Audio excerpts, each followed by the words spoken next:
Hey guys, welcome back to the channel. I hope everyone is doing okay. Hope people are having their final summer barbecues or maybe doing last minute back to school shopping. Some of you probably have kids that are already back to school, so hopefully they'll get straight A's and all that kind of good stuff. So today I wish I had like a happier update, but there is some good news like kind of at the end. So let's get into it. So it was only a matter of time before Roundhill started to get over touristed. And just as a matter of disclosure, I still have a high yield allocation. So I'm not ready to leave just yet. But I have a theory. Unfortunately, QQQY and other high yield ETFs have seen various amounts of tourist damage. And now they have their sights set on Roundhill ETFs as well. So first, try to kind of get like the bad news out of the way. QQQY. I purposely used like the July 31st date because this is before like the 3-for-1 split, just to kind of make the math a little bit simpler. And this data is as of as of January 5th, January 5th of 2024. So about 7 months worth of data. So you can see like their assets like in total went from 269 million down to 211 million. So overall assets decreased by 14%. So that's some bad news.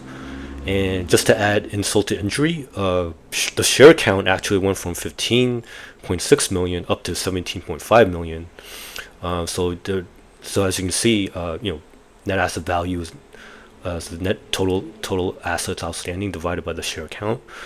So if you're kind of wondering why QQQY like the share price was in such bad shape, well now you see why. So I wish I had better news. So good luck to those that have decided to kind of stay in QQQY, maybe tough it out. Good luck to those folks.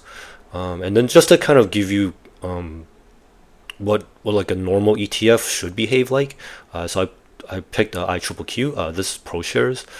They generally don't get as much I guess like the high yield ETF tourists for some reason, which could be a good thing in a way.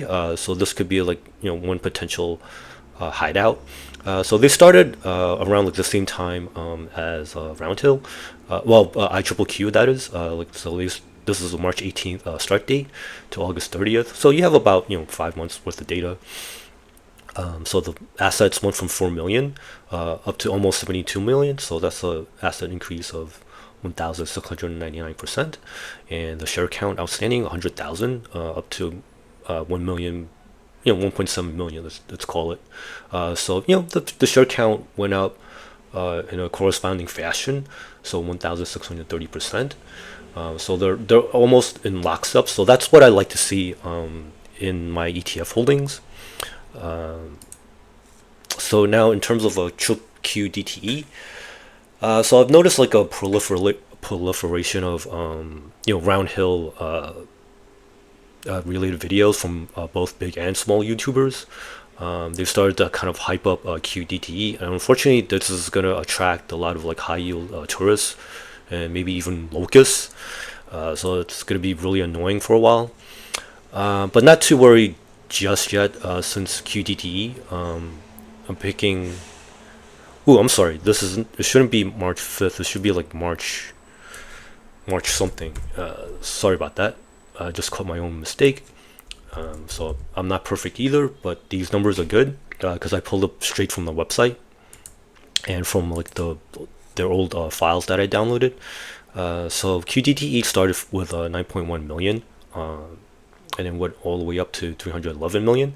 So assets went up 3,318%. But unfortunately, the share count is growing at a faster rate. So 200,000 up to 7.4 million. So the share count is more, so it's 3,630%. So just to kind of give you the the gist of it. It's roughly like a 9% tourist dilution, or in other words, if QDTE, like if say if it was like the same as IQQQ, where like the assets and the share count went up in the similar proportions, QDTE should really be trading like around like $45 instead of 42,040 cents. That's closed as of August 30th. So 9% dilution isn't that bad. So I think like if hopefully things kind of smooth out, so maybe they can do a little bit more. Well, I guess like hopefully things like kind of like will get back into like proportion. So like they'll grow at like roughly like the same rate. So my feeling is that I think people that maybe got that have gotten screwed in triple QY or other ETFs, maybe they didn't pay attention or whatever. They started kind of just taking like a lump sum from whatever they had. Let's say like they had like 25,000 in triple QY. So now like it's not just that one person. It'll be like a lot of people will probably thinking the same thing, and maybe they're just crowding into QDTE as like maybe like a new as like their new main driver. I'm thinking that's probably it. And then there's also like the YouTube effect where people don't go through the numbers and just kind of like pile in at the same time. So I'm hoping this smooths out over time. So I'm gonna have to like kind of keep an eye on this guy. So hopefully you guys do too. But there is some good news. I like how Roundhill, if you look through like their holdings, they spread out like the expiration cycles. So as you can see, you have like a March 21st, 2025, expiration cycle. Then you have this June 20th, 2025 expiration cycle. So we're heading into September. So I'm thinking they'll, if my guess is right, they'll probably want to do like at least another like another I guess like cycle in September, because March, June, September, and December are kind of like the major expiration cycles, like the major quarterly expiration cycles. You'll notice like other high yield ETFs, like like for example, like JP Morgan has a famous fund that likes to do the rolls like quarterly too.